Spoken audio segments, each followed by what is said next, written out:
Hi, this is Eric from longboxreview.com. Welcome to the show. How are you? So I just wanted to take a look at the June advanced solicitations for a couple reasons. The main one of which I'll get to towards the end of the episode, but I wanted to talk about the things from the various publishers that I saw that intrigued me or interested me in some way. So first up, I wanted to talk about some things from IDW. So IDW does the wonderful Star Trek series, and I think they do mention Star Trek Beyond, which comes out in July 2016, and so these are the things that will be out in June, or at least starting in June. And there are two Star Trek, they're calling them Countdown Collections, 2 volumes. The first of which is the collection that led up to the 2009 Star Trek movie, where we get introduced to Nero, that Romulan who changed the course of Star Trek history.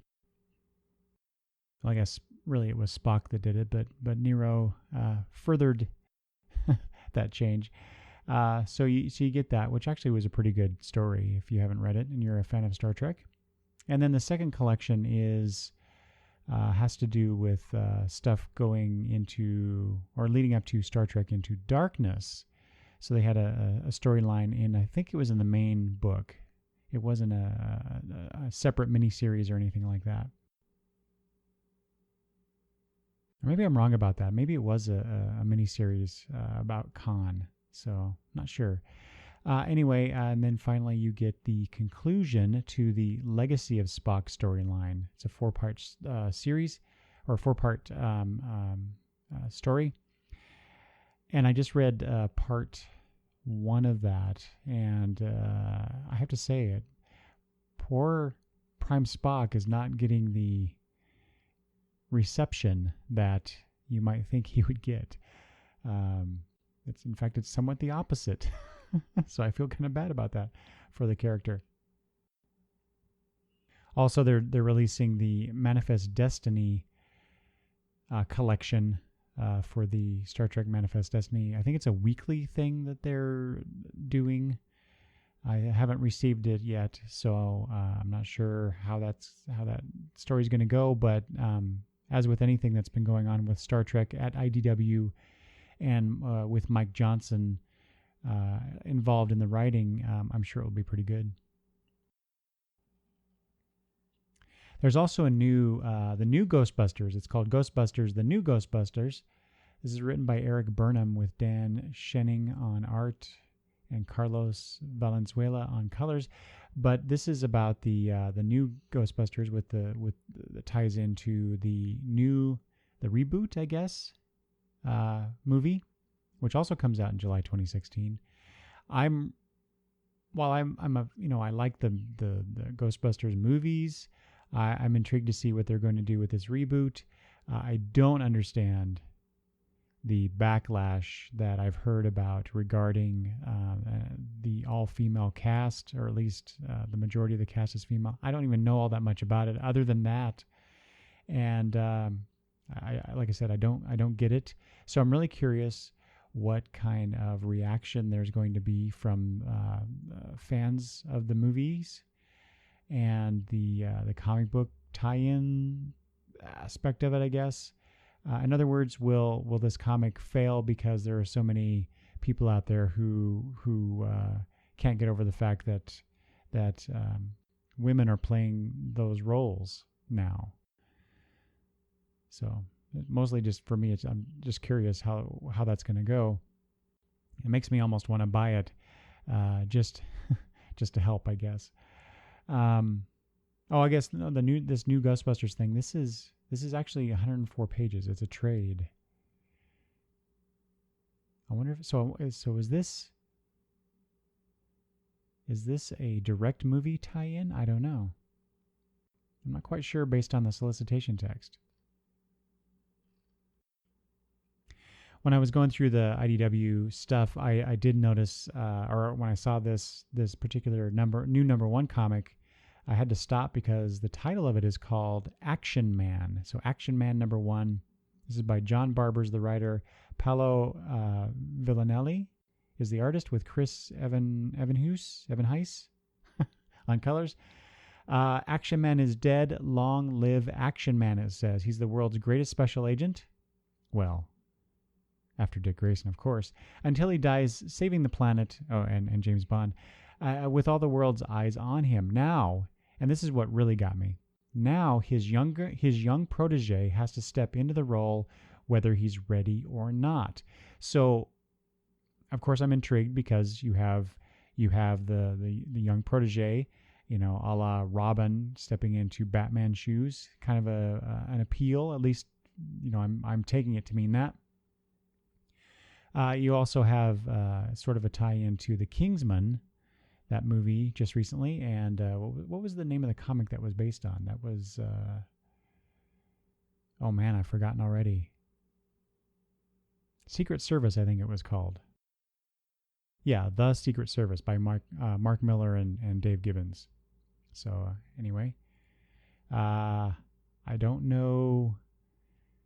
I don't think I've even heard of John Barber. I don't know who these creators are. I don't know, or I'm not familiar with their work.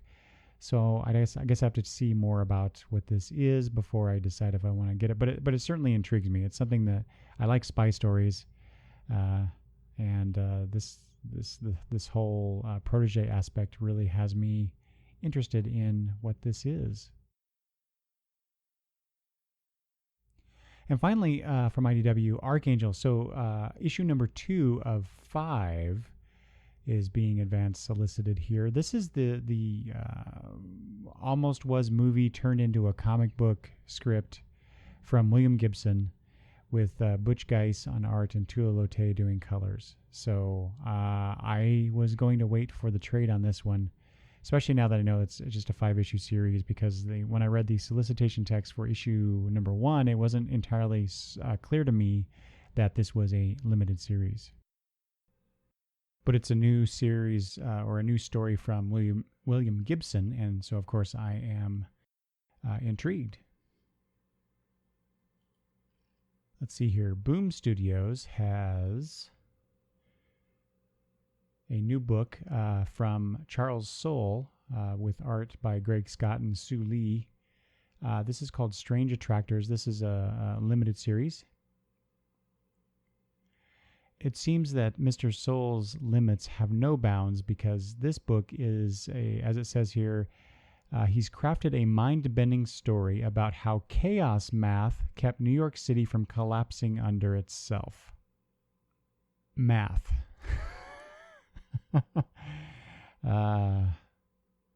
What can this guy not write about?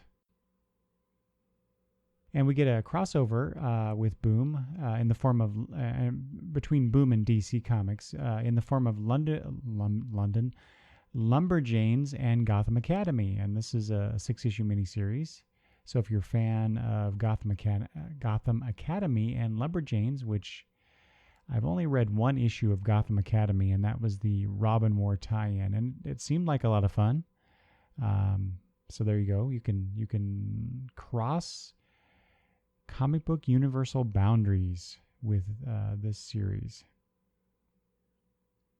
Not much in Boom for me, but moving on to Marvel, of course, you have Civil War II. This is the first issue of that series, written by Brian Michael Bendis with David Marquez on art. I think I'm going to skip this. This explosive first chapter in the comic event everyone in all caps will be talking about. Yeah. I usually like to get the Big Two's event books, just for the spectacle, just for the fun. But I think I'm going to sit this one out, at least in regards to the monthly issues. We'll see about the trade, depending on how things, what the response is, I guess. And of course, they're double shipping it.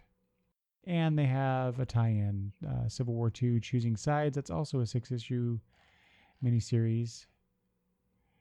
and the X-Men of 4, Amazing Spider-Man of 4, Gods of War of 4. Good Lord, they're really throwing everything at us with Civil War 2.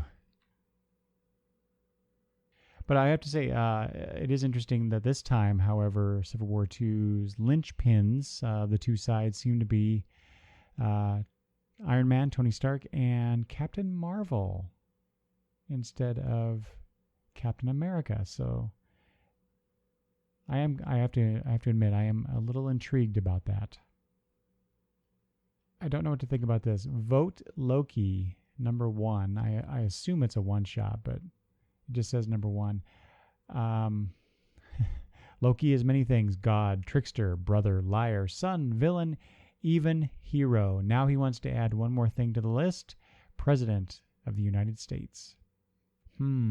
So I guess Marvel will make a tie-in to anything, including the presidential election? Anyway, interesting. Speaking of Loki, Mighty Thor #8. I just mentioned this because there is a new storyline starting called The Lords of Midgard. So if you haven't jumped on to Mighty Thor yet for some strange and unknown, unfathomable reason, now you can.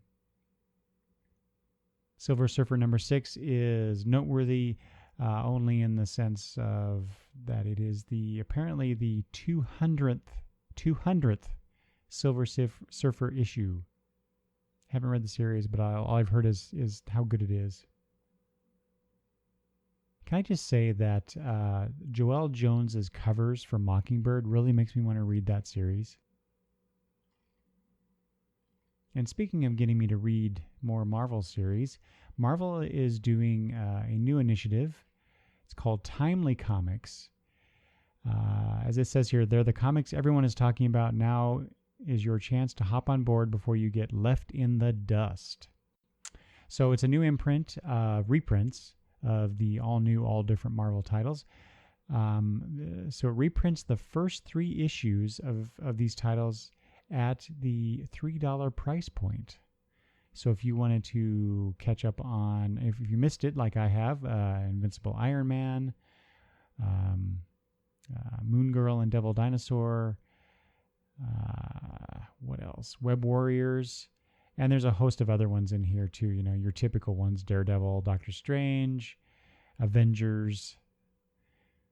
It's too bad they don't have International Iron Man. I kind of would have liked to have read that. But anyway, 3 stories or 3 issues for $3 for these comics. I wonder if they're going to. I can't imagine they're going to continue this, like they would reprint issues 4 through 6 of these at $3. I highly doubt that, but it'd be kind of neat, wouldn't it?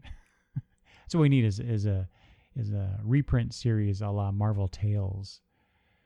You know, because that was one of the comics that got me into comics all those many moons ago.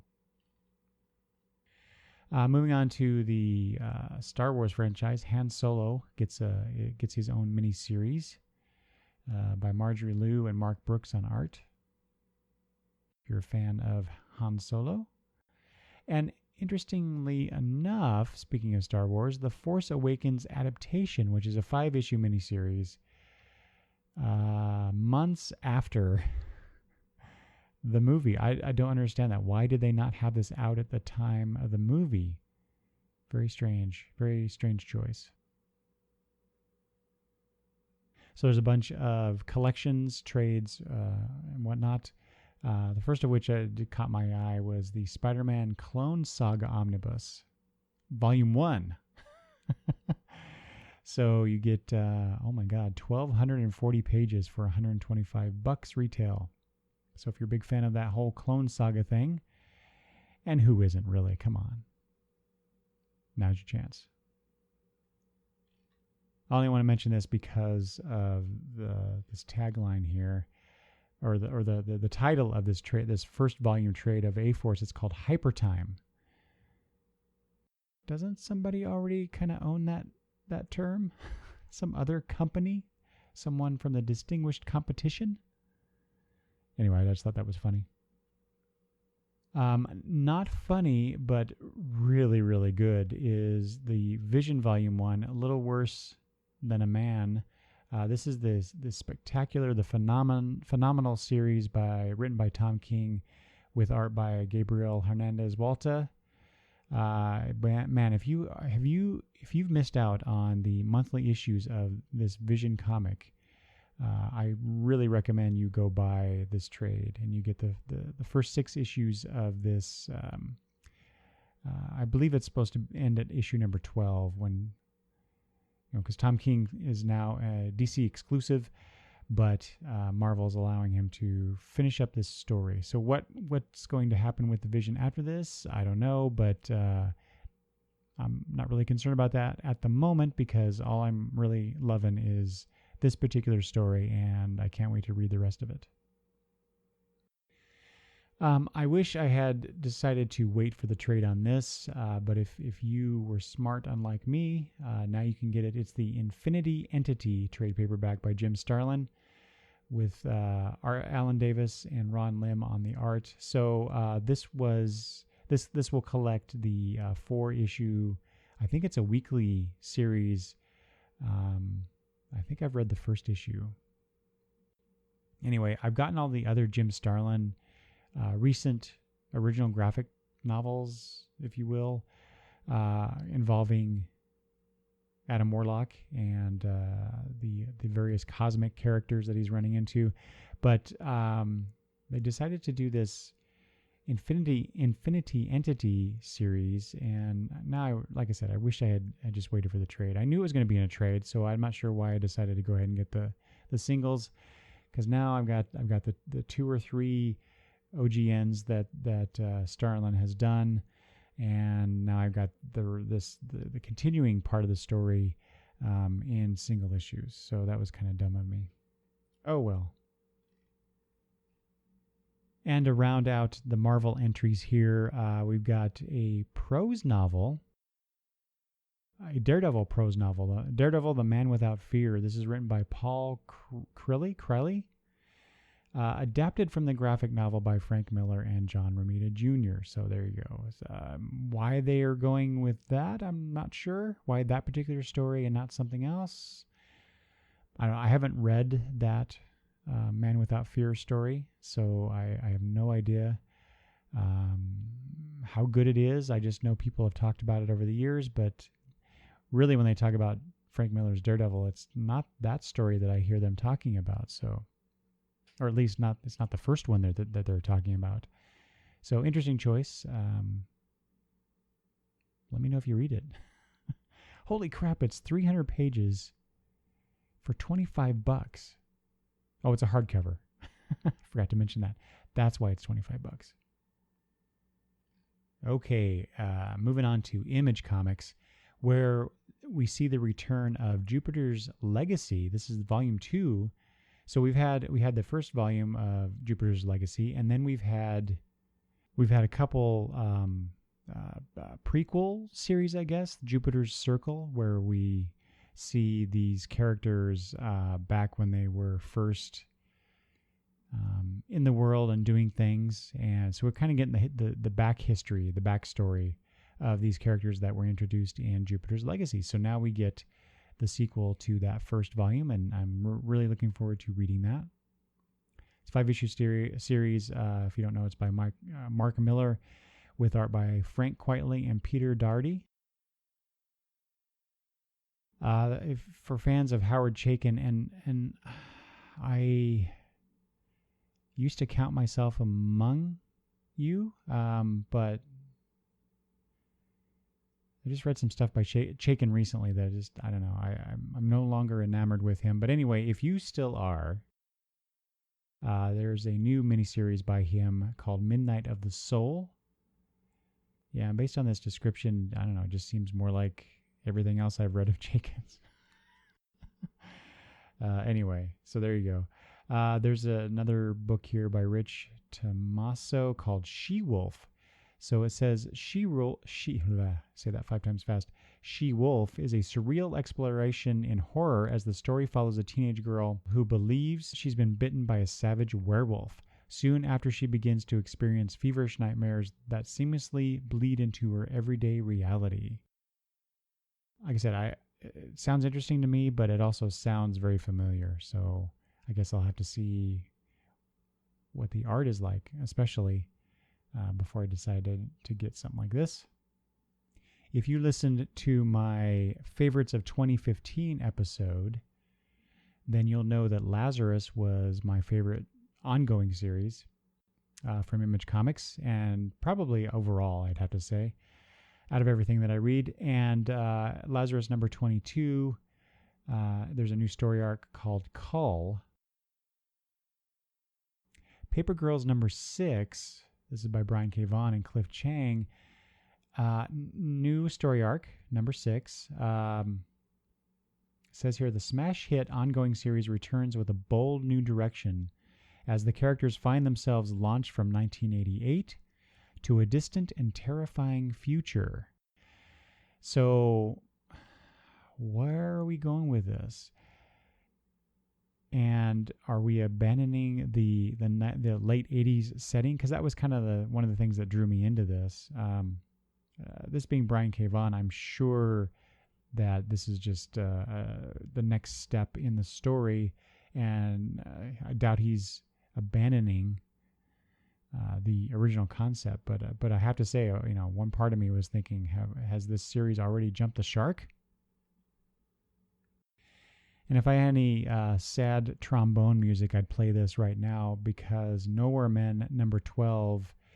It's the end of this second volume of this great series. I know I've read one issue of this second series, maybe 2. Yeah, pretty sure I've read 2. I have to admit, it hasn't wowed me as much as those first 6 issues that I read a long time ago, but it's still an interesting story, and I want more of it, in other words, and I'm sad to see it ending for now. Hopefully this won't be the real end to this series. I think the last time I did one of these advanced solicitation examinations, I talked about how Huck was ending its monthly run, and that I'd soon be able to buy this Mark Miller, Raphael Albuquerque series in trade, and lo and behold, here it is, Huck Volume 1, collecting issues 1 through 6, so I'll be getting that. And also a series that I seriously considered buying monthly, and decided to wait on the trade as well for this, but Monstrous by Marjorie Liu with art by Sana Takeda. So I probably will be getting that as well. So Oni Press has a couple things I wanted to highlight. The first of which is called Merry Men. It's by Robert Rohde, writing, with Jackie Lewis doing the art and Marissa Louise doing colors. So I'll just read the text, because better that way than me trying to summarize it. 13th century England, Robert Goodwinson, former lover of King Richard, lives with his band of merry men in Sherwood Forest, away from the watchful eye of Prince John, who has outlawed homosexuality. Though isolated, the men live in peace, that is, until a stranger approaches their camp asking for aid to a nearby town under siege by the Sheriff of Nottingham. Robert, nicknamed Robin, is reluctant to help, but equally eager to get rid of this perplexing stranger and to put his formidable bow and arrow to use. It's Robin Hood like you've never seen him before, based on scholarly speculation about what's really behind the outlaw's legend. Intriguing. I've never heard of that particular theory, I guess. But it's certainly intriguing. And who is this stranger that approaches the camp? Would that be Maid Marian? Anyway, I want to know more about this. And finally, for Oni, and finally for Six Gun, issue number 50, the end of this wonderful, great, fantastic story that should be a series of movies or a TV series or something. But at the very least, you can go read the trades if you can't find all the individual issues, as I did way back when I sought those out, because I really loved it. as does my good friend Travis, Mr. Oddfellow's Thoughts. He's the one that told me about it initially, and so I gave it a try. And man, I haven't been disappointed since. So the War for Creation and the Battle for the Six, meaning the Six Guns, concludes in this epic triple-sized finale. This is the end, it says. So this is triple-sized. It says 32 pages for $10. That can't be right. Even if you're a 20-page comic, triple-sized, that doesn't add up. But $10. It must be a 64-page thing. I'd have to guess. This must be a typo or something. Anyway. All right, let's talk about some Dark Horse stuff.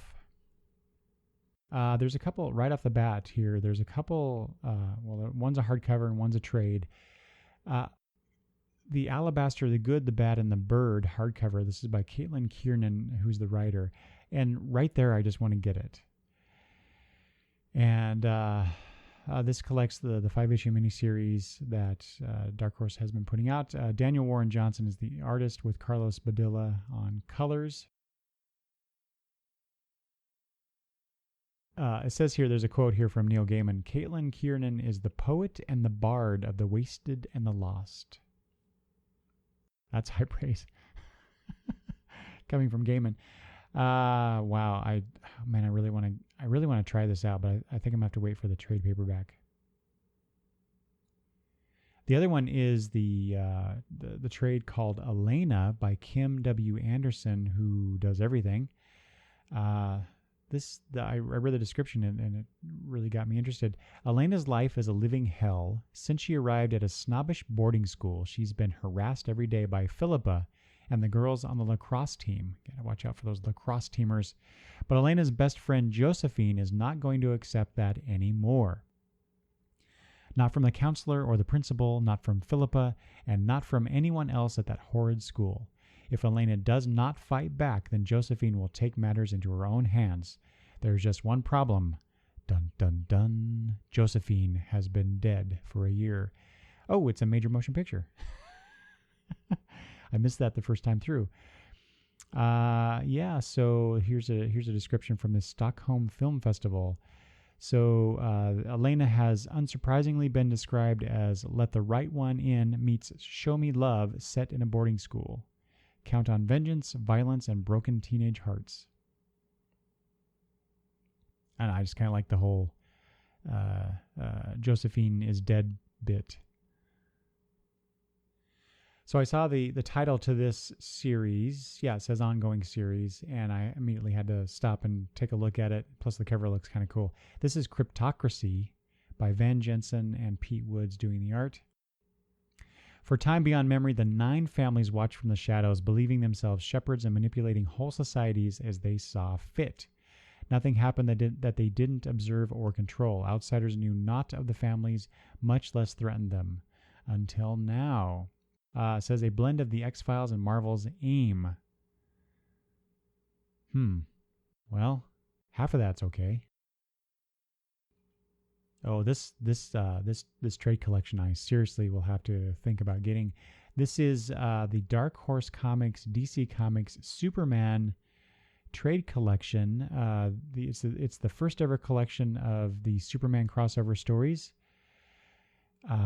He fights aliens. So it is Superman versus Aliens volumes 1 and 2, and also Superman, Tarzan, Sons of the Jungle, and the Superman Madman Hullabaloo. Oh my God, Superman and Madman. So yeah, this is says over 400 pages of material. $25 for that. Yeah, I gotta seriously think about getting that. Way back when I had got the Batman versus Predator, the first limited series that I'm pretty sure Dark Horse did that too. And I knew of the Superman Aliens one, but I for some reason didn't get it. So now is my chance. Speaking of Tarzan, here is the Edgar Rice Burroughs Tarzan, the complete Joe Kubert years trade paperback. So you get over 600 pages for $30.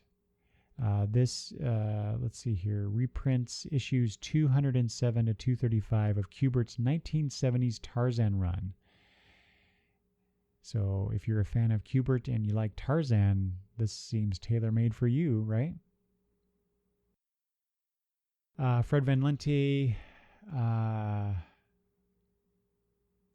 don't know how to pronounce this first name, but the last name is Villanova doing the art, and Mauricio Wallace doing colors. It's the artist, the Villanova. The first name of the Villanova artist is Guiu. So anyway, they are doing a miniseries, a 5-issue miniseries called Weird Detective. And it is, the streets of New York has been plagued by a pattern of crimes too weird and bizarre for the average detective. Oh, I think I remember hearing about this now. Lurking in the evidence are shadows of loathsome horrors from beyond space and time, seeking to usher in the unimaginable evil of the old ones. And the only man capable of fighting against the unspeakable terrors isn't a man at all. Detective Sebastian Green is one of them. It takes a monster to catch a monster. May just wait on the trade for that one. Okay, so now for DC Comics, and this is I will admit a major reason why I wanted to record this episode about the event Solicitations, because as I record this, it is Monday, March 28th, and today was when DC released those advanced solicitations, just a few days after their WonderCon announcement.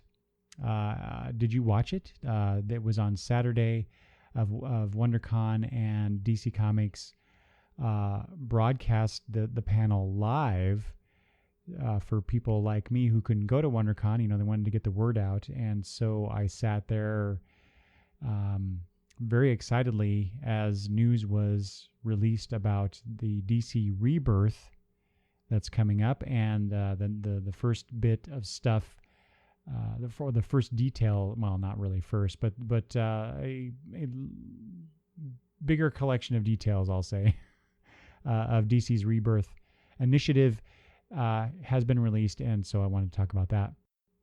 But real brief, I really enjoyed that panel. It got me very excited about what they're trying to do. Not everything is perfect, of course. I noticed that there was a lot of white men doing these books again, and that was one of the complaints about the New 52 when it first started. So I hope I hope that they address that and get some different voices, not just the same old people. I mean, they do have some of that already going on with Rebirth stuff, but it's not enough, quite frankly. And but anyway, despite those things, I also appreciated there was after the WonderCon panel, there was a press only Q&A event that I read the coverage from Newsarama about.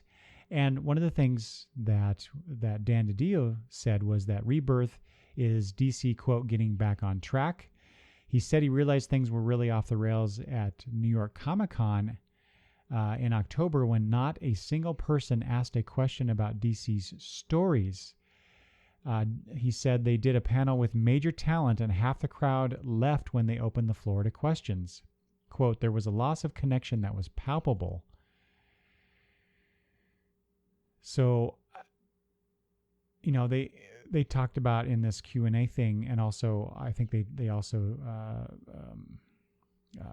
mentioned this in the panel itself, that they knew that things were not quite right, and this is their way of trying to correct the course, correct the ship, right the ship, or whatever that expression is. Other things to note, they're doing relaunching a bunch of stuff at number ones, but they're also double shipping some of their major books. But also their everything is $2.99, including the DC Universe Rebirth #1 special. It's 80 pages, and they're selling that for $2.99. So this is the entry. So instead of doing, a 5 to 7 issue miniseries, introducing this new concept, if you will, they're doing this one shot. And it says here, it all begins here. Do not skip to the last page. Do not let a friend or message board ruin this comic for you. Here, here. The future and past of the DC Universe starts here. Don't say we didn't warn you. One of the things Jeff Johns said about this, Rebirth is about focusing in on the core of the character and their respective universe. It brings back what has been lost, the legacy of the characters, the love and the hope of the DCU. And, we won't know until we actually get into it, but man, do those words sound wonderful to me. Maybe I'm just that old core DC fan that the New 52 didn't really connect with me. I'm not a big fan either of, going backwards, even if it's painful, which is kind of how I feel about the New 52. But at the same time, there were some core things that were lost in translation with the New 52. And what Johns is saying is exactly those things that I've missed about the DC Universe. And I'm really hoping that we get that, but at the same time, not sacrificing what is new and refreshing, or could be new and refreshing about the DC Universe. But that really comes from not just the people who are currently involved or currently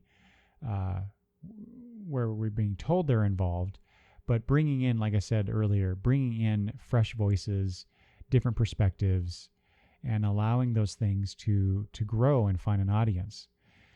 There has been some criticism that I've read about regarding Rebirth, about how they're trying to recapture the past, or at least bring us old guard back in by catering to us, and that only gets us so far. While I may appreciate it as one of those old guard, I think it's a limited way of thinking about the future of this universe that I care so much about. So who knows? Like I said, I'm excited about the possibilities, and I'm looking forward to seeing what actually becomes of this. Anyway, so moving on. So that's Rebirth. So we're all supposed to get that, and then we're supposed to read these other things. So there's a bunch of Rebirth one-shots that are coming out, and also that leads into some new #1s. So one of which is Superman #1. This is written by Peter J. Tomasi with art by Patrick Gleason and Mick Gray. So that team right there, sold. They have done wonderful work on Batman and Robin. Patrick Gleason and Mick Gray did a phenomenal job, at least initially, on Robin, Son of Batman. If I can't have that book, at least I get that team back together with Superman. Now, the only bad thing about this, well, I shouldn't say bad. The only thing that concerns me about this is that the news that the previous DC universe, the pre-Flashpoint universe, that Superman, who is currently appearing in the Superman Lois and Clark series by Dan Jurgens, and the artist whose name I am blanking on. Anyway, that Superman is going to be the Superman of the post-New 52 universe. I'm losing track of what to call the DCU. That kind of bugs me. I know that it seems like they've kind of painted themselves in a corner with the New 52 version of Superman, but I really hate the idea that they're just kind of giving up on him and replacing him in universe with the old version of Superman. Not that I have anything against the old Superman. I like that character. I like that he was married to Lois Lane. I like the stories that they were telling about him. and his wife and their relationship and his adventures. But at the same time, I don't know. Pandering, that's the word that's coming to my mind. They're pandering to some of us. Anyway, but it's a great creative team, so I will definitely try it. I don't know if they're a great team because I don't know that I've read anything by these two guys. Dan Jurgens and Patrick Zurcher are doing Action Comics, which now, of course, you probably already have heard. Action and Detective Comics are going back to their original numbering, and so Action Comics number 957 starts the new chapter in Action Comics with those creators. I'm really looking forward to seeing Patrick Zurcher do the art. I really like his stuff. Dan's a fine enough writer. I just don't know how these two will work together. But again, they're talking about, or at least the story here is intriguing because Superman returns to Metropolis, as it says, just in time to meet the city of tomorrow's newest protector, Lex Luthor. And on the cover, of course, Lex Luthor is wearing Superman armor with an S symbol on it, which, what? That's interesting. But it continues, but it's not long before these dueling titans meet someone unexpected, the new Clark Kent. So I saw someone on Twitter say something along the lines of, this is how they put the outed Clark Kent Superman story that's been going on in the Superman books more recently, back in the bottle. The genie gets put back in the bottle because is this new Clark Kent, is that the new 52 version of Clark Kent? I can only guess that it is. So the new 52 Superman is now relegated to just being Clark Kent, which could be interesting if the focus of the story was on him, but it doesn't appear to be. He's now a supporting character. Anyway, Patrick Zurcher said that Superman is synonymous with the word superhero. He's the greatest. Drawing Action Comics fills me with a passion to make great comics. And he didn't even have to say that. I follow the guy on Twitter, and if you don't think that this guy has passion for comic books and art, boy, you're missing out on his viewpoints, and it's very entertaining and informative. Let's see here. Batman #1. This is written by Tom King with art by David Finch and also Michael Janin, I think. So they're, like I said, they're doing these twice monthly things, and one of the things they talked about was to do that, different artists will be doing different issues. So, and I wasn't quite clear of this. I might be getting this wrong, but I think that some issues will be drawn by David Finch and some will be done by Michael Janin. It does say, though, yeah, this one in particular, I was reading through all these advanced solicitations for DC, and I can't remember if I saw any other title say this, but Batman, it says, superstar artist David Finch returns to the Dark Knight alongside writer Tom King for this 5-part storyline.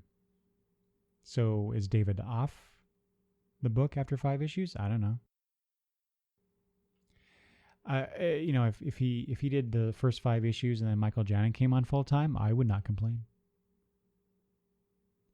But it's Tom King writing, so considering what I said about him with in regards to Vision, and of course he's doing the Sheriff of Babylon as well right now, and he co-wrote the wonderful Grayson. So yeah, I'll be getting this just because of Tom King, but the artists Michael Janin's involvement doesn't hurt.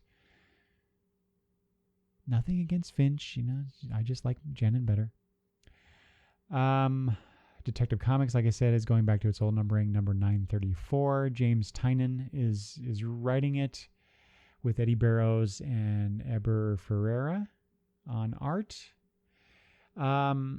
So interesting concept, I guess, but I'm not really sure that I'm on board with it. So there's a new big bad in Gotham, and Batman and teams up with Batwoman To train, it says here, to rally and train. Really? You have to rally the young guys? They're the young folks to help? I don't know. Okay, anyway. And train the young heroes of Gotham City to end this threat. So, spoiler, Red Robin and Cassandra Cain sporting a brand new look from the cover. And Clayface.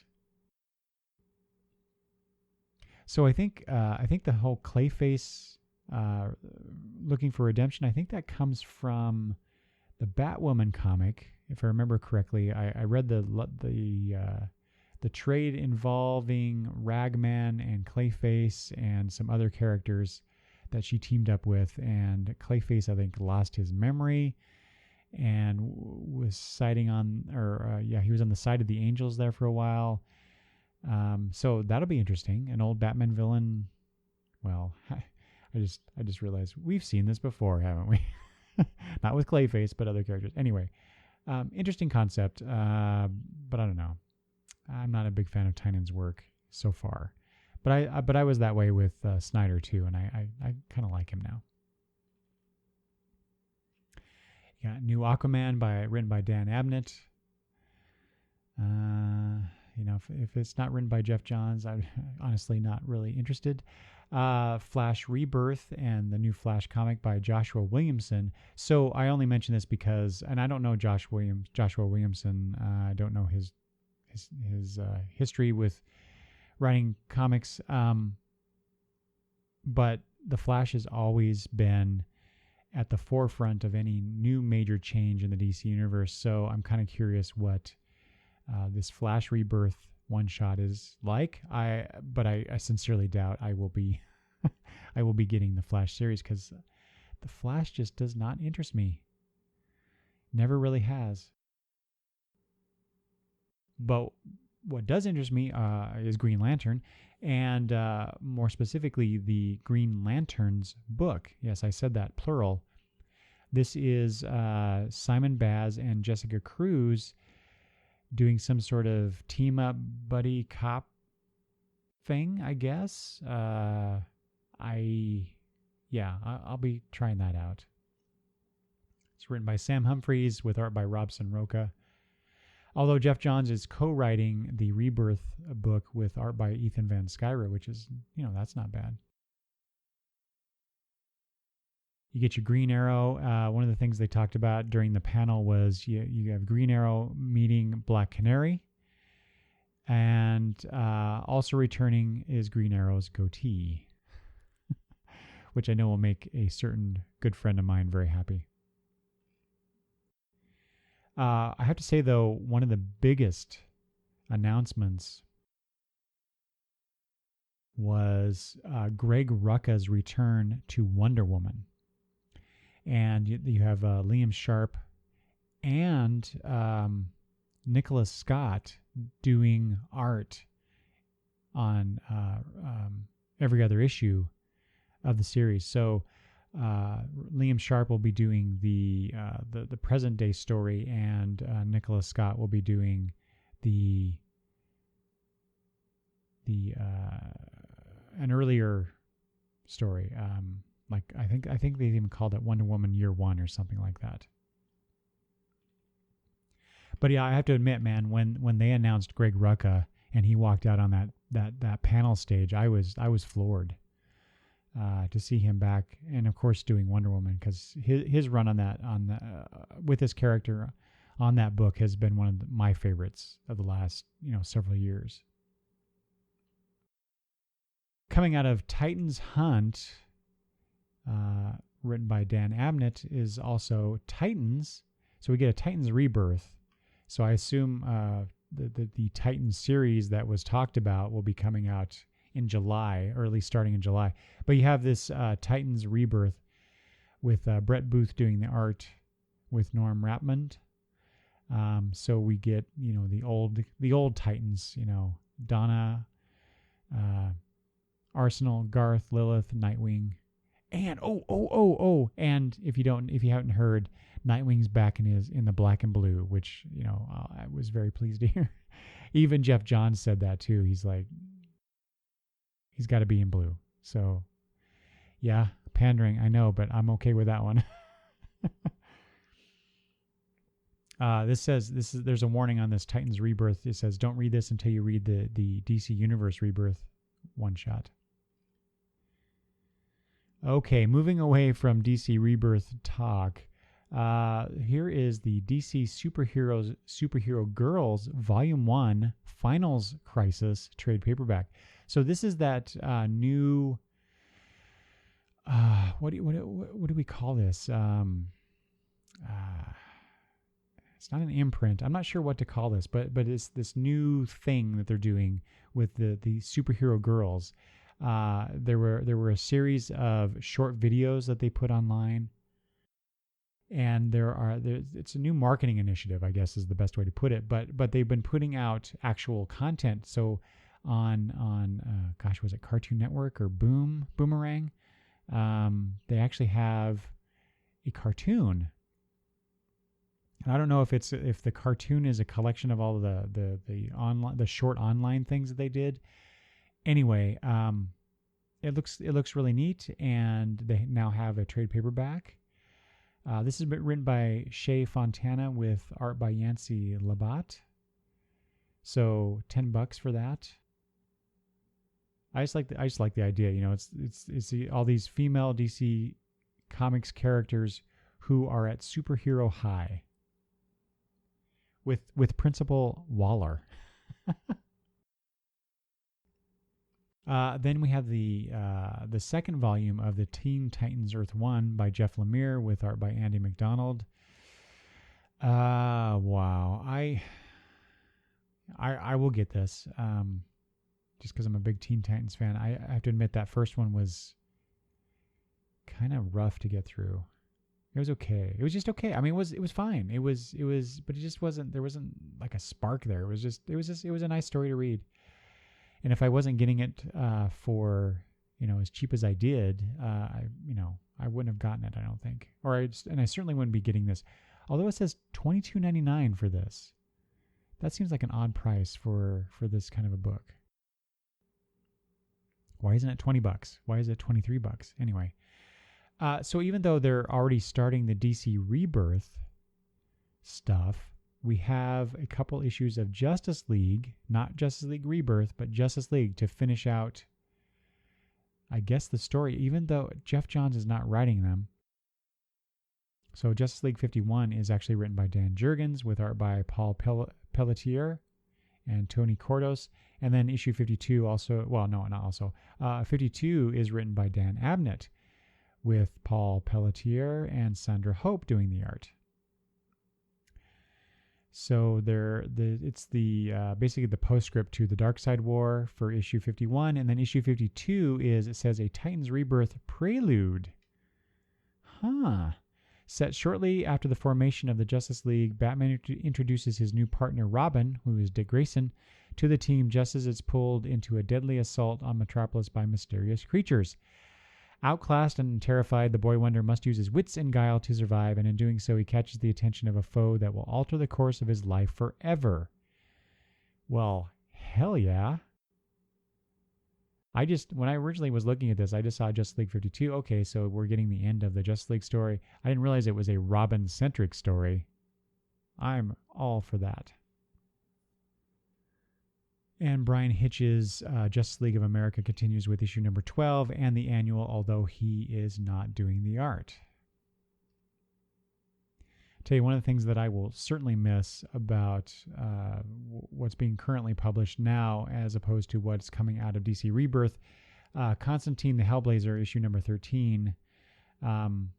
Ming Doyle, this is written by Ming Doyle and James Tynion, as it has been. The art is by Eric Donovan, although Riley Rossmo has been doing a lot of that, and that's actually the art that I really love is Rossmo's work on this.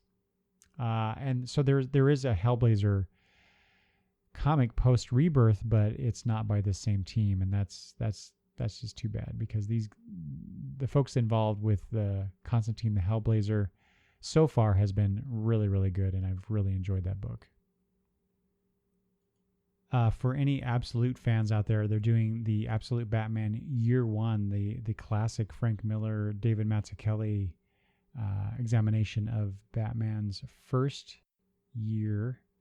This is from Batman number 404 to 407. Ooh, I love that story. I loved it in the original issues. I pull out the trade and read it every once in a while that I have. Absolute though, I don't know. $125 for 288 pages. But, you know, it's Batman Year One. Let's see here. Oh, this one caught my eye. Definitely $100 for this, but Batman the Brave and the Bold, the Bronze Age Omnibus hardcover. So you get collects the Brave and the Bold issue 87 through 122. So at the time of this recording, I am getting ready to go to Emerald City Comic Con 2016, and I have been fast and furiously updating my wish list, and a good run of the Brave and the Bold is now on my wish list. Then I'm hoping to buy a bunch of those while I'm in Emerald City. But man, I wouldn't have to do that if I bought this this omnibus. So it's over 1,000 pages. It's one thing I don't like about the omnibuses. I have 3 of the new Teen Titans omnibuses, and the gutter, you know, the pages going into the spine area, those not well done. DC, I have to say, not well done. Makes it really hard to see what's in the crevice of the spine as you're looking at the pages. And if you're a fan, as I am now, of the Supergirl TV series, again, at the time of this recording, I've watched the first 6 episodes with my family, and we love it. I can't wait to watch more of it. But you get the trade collection, it says Volume 1, of the Daring New Adventures of Supergirl. And so this collects the first 12 issues of the 1980s series by Paul Kupperberg and Joey Cavalieri, written by those guys, and with art by Carmine Infantino, Bob Oxner, and others. So I don't know. I never really read a lot of Supergirl comics when I was younger, nor now for that matter. But maybe I should get this. And then there's a bunch of Superman trades. I couldn't believe how many I saw here. So you got the Death of Superman new edition, funeral for a Friend, Reign of the Superman, Return of Superman, Doomsday. Yeah, just all this stuff involving Superman. I wonder why. Why are they doing all these trades of these classic stories? Is something up, or just coincidental? There's a DC Elseworlds Justice League collection where you get the League of Justice 1 through 2, Justice Riders, Elseworlds Finest 1 through 2, Elseworlds Finest Supergirl and Batgirl, and oddly enough, Wonder Woman Amazonia, and like I said, oddly enough, Titans Scissors Paper Stone. Oh, there's, speaking of Titans, New Teen Titans Volume 5 trade paperback, where you get the issues 28 through 34 and the annual number 2. Oh, of course, you get, here's the Wonder Woman by Greg Rucka Volume 1. So you get the collects issues 195 to 205. Yeah, so that makes sense, you know. Wonder Woman being in the Batman vs. Superman movie, Greg Rucka returning to the character. Yeah, this totally makes sense. So, and if you haven't read that, I highly recommend you do. Speaking of highly recommending you read Sheriff of Babylon, Volume 1, Bang Bang Bang trade paperback. This is the Tom King series with art by Mitch Gerards. So you get the first 6 issues of that. It's really good. Go read it. Okay, that's it for the advanced solicitations. But I did want to talk about some of the other series that were talked about during the Rebirth panel. So this is stuff starting out in July. So we have Hal Jordan and the Green Lantern Corps, written by Robert Venditti with art by Ethan Van Sciver and Rafa Sandoval. This is a twice monthly book. Oh man. You know, I would be okay. So I did tweet this out during or just after. No, it was during the panel. I said if DCB Service, who is the place that I get my comics from, if they have a special bundle for the DC stuff, I may go all in. I might be rethinking that now, but because this twice monthly thing is, I don't know. I have a hard time with that, even though it's $2.99. Anyway, you get Hal Jordan in the Green Lantern Corps, so you get and the cover here, Hal's back in the classic costume. So it's I guess the Green Lantern Corps as we expect. Ethan Van Sciver doesn't hurt though, but doing the art. Justice League is written by Brian Hitch with art by Tony Daniel and Fernando Passarin. That's also twice monthly. I actually like Tony Daniel's work. I'm not so sure about Brian Hitch's writing based on the Justice League of America book, but I'll try it out. So you get the classic lineup of Superman, Batman, Wonder Woman, Aquaman, Cyborg, and Flash with not one, but two Green Lanterns. So I mentioned before how Green Lanterns, the book, will feature Simon Baz and Jessica Cruz. Well, they're also in the Justice League. So interesting that DC is really pushing these two characters. It makes me wonder why. Is there a reason for this, or just happenstance? John's wanting to get these two characters in there for some reason. I don't know. But I will miss Jeff Johns definitely writing Justice League, because there's been a lot of detractors regarding that book, but I've loved it from day one. Like I said, Nightwing. No, I didn't. I did. I did talk about how Nightwing's back in the blue and black. His book is written by Tim Seeley, no Tom King, with art by Javi Fernandez and Marcus Toe, which that's great. Marcus Toe on there. I'm not familiar with Javi Fernandez's work, but Marcus Toe, definitely a good egg as far as the art goes. This is twice monthly. I don't understand that. What? As much as I love Nightwing, I don't understand why his book is twice monthly. Does it really sell that well? But anyway, here's the tagline. 3 words: better than Batman. What? Intriguing. Batgirl, which I thought for sure when DC Rebirth was announced and they were talking about relaunching a bunch of their books, I thought for sure the current Batgirl team would stay on the book, considering how well received it has been. But no, this is now written by Hope Larson with art by Raphael Albuquerque. And she's going across Asia doing some more training, I guess. I have to say, I'm not all that intrigued by that description, but the art looks pretty cool. Doubling down on Batgirl because we got Batgirl and the Birds of Prey.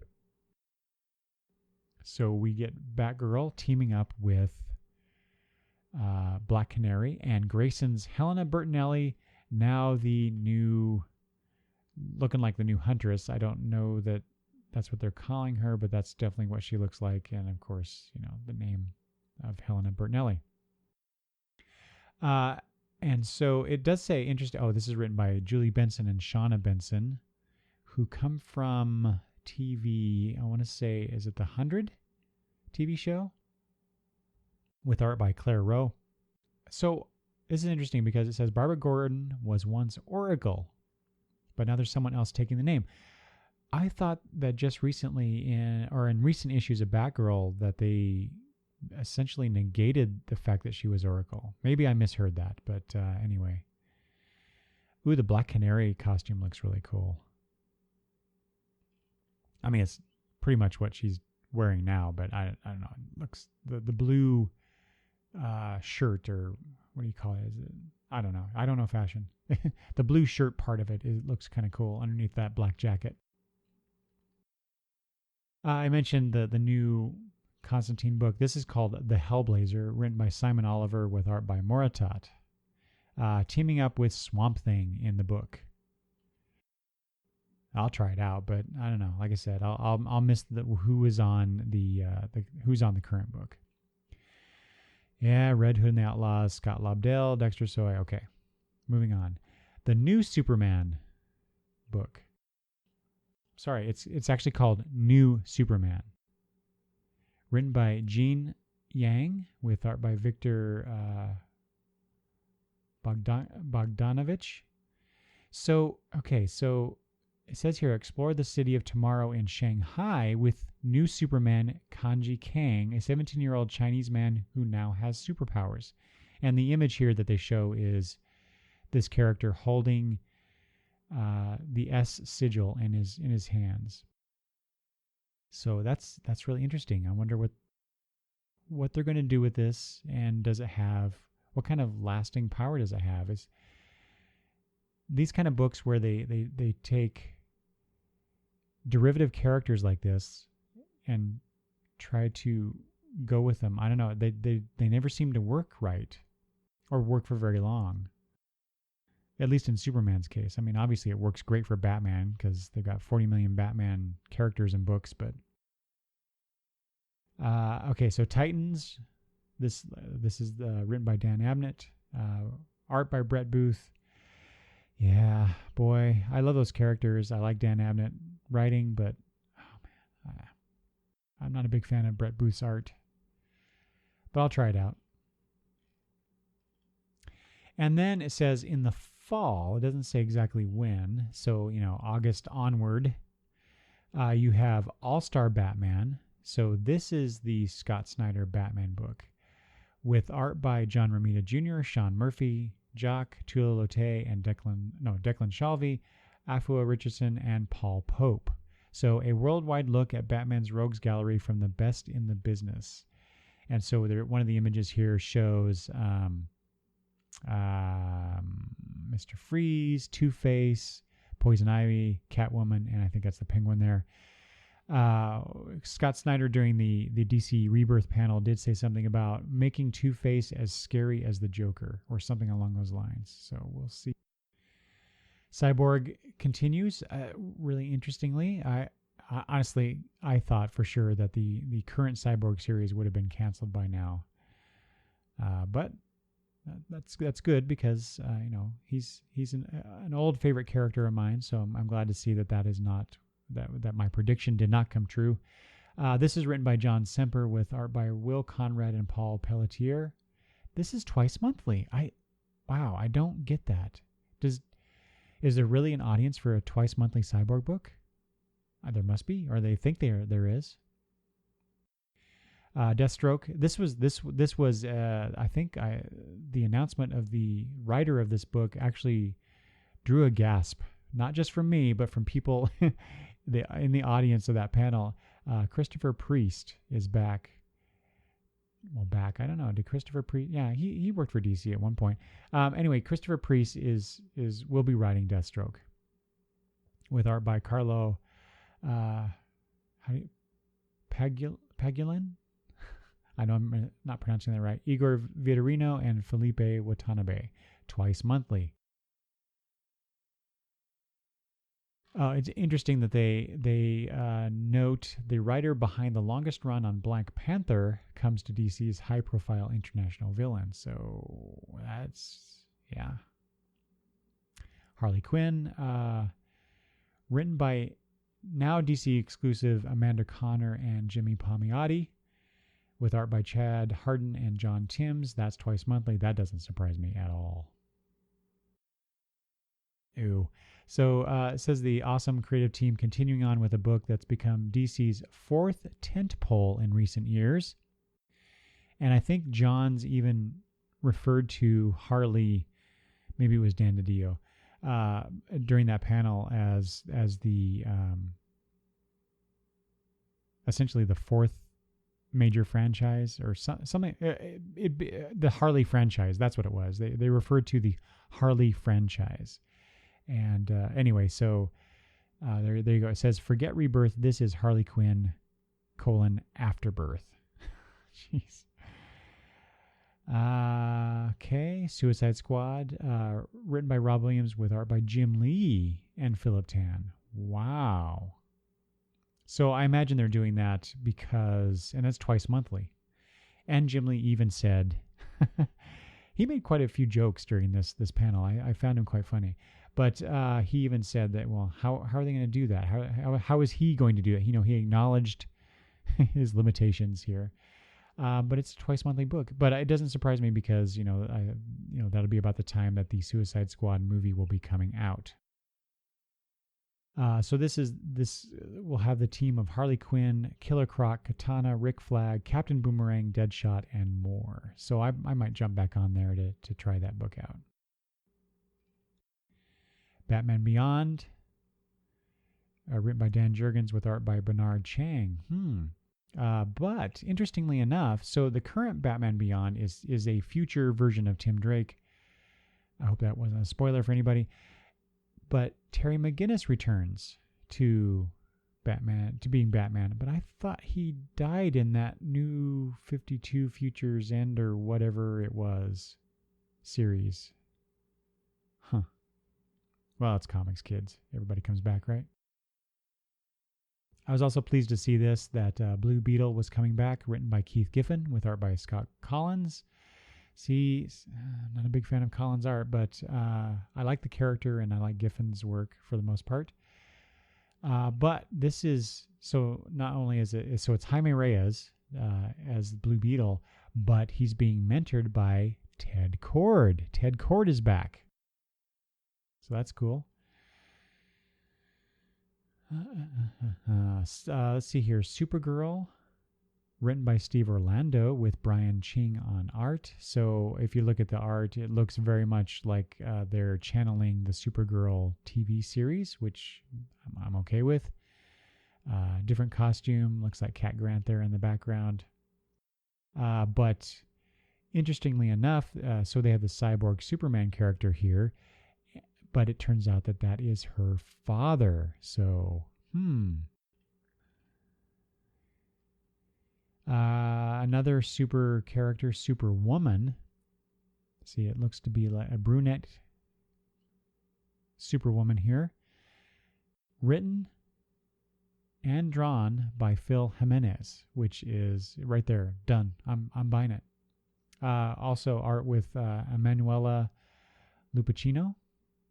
So, mysterious new member of the Superman family in the wake of Clark and Lois's return to Metropolis. Doesn't look like Lois, but maybe? I don't know. Who is this? Also, another super book, Super Sons. So, this is teaming up Damian Wayne and John Kent. So, the alternate universe son of Superman. So, that's interesting. No other information, at least so far, on the creative team. Teen Titans by Ben Percy with art by John Boy Myers. Damian Wayne decides it's time that he leads the Teen Titans with a team of Kid Flash, the Wally West Kid Flash, Starfire, Beast Boy, and Raven. And I think somebody said during the panel that nobody wants him as leader. So, yeah. This book, I mean, it was rumored, but I was glad to see this. This is Trinity. So this is the team-up book of Superman, Batman, and Wonder Woman, finally. Written and drawn by Francis Manapul with Clay Mann on art as well. It says Superman, Batman, and Wonder Woman. Duh. Yeah, I really hope that they examine the relationship of these three characters, the interpersonal stuff between them, and not just be a bunch of adventures involving the three, the big three of the DC universe. Okay, and that's it. That's everything that I have to talk about regarding DC Rebirth. Just know that even though these advanced solicitations are out, as I said, it's March 28th that I'm recording this, there will be a special previews insert booklet that comes out on April 13th for the first solicitations involving DC Rebirth. So look out for that if you want to know more about what's coming up from DC Comics. So there you go. That is my look at the advanced solicitations for stuff coming out starting in June 2016. And before I go, I want to let you know that the Longbox Review podcast is a proud member of the Comics Podcast Network, where you can go to find a bunch of really fine comic book-based podcasts. So check them out. If you'd like to send me comments about this episode or anything else for that matter, you can do so by sending email to longboxreview@gmail.com. You can also hit me up on Twitter at longboxreview. I'd love to hear from you. Let me know what you think about this new stuff, especially the DC Rebirth stuff. I tell you what, there's a lot of fan reaction out there about it. A lot positive, a lot very negative, which I don't understand. You know, it's comics, kids. It's supposed to be fun. We should not be angry about this stuff. We shouldn't be, I don't know. I'm going to have fun, and that's all that really matters, right? So there you go. Anyway, let me know. I'd appreciate it. Otherwise, thanks for listening, and I will talk to you later.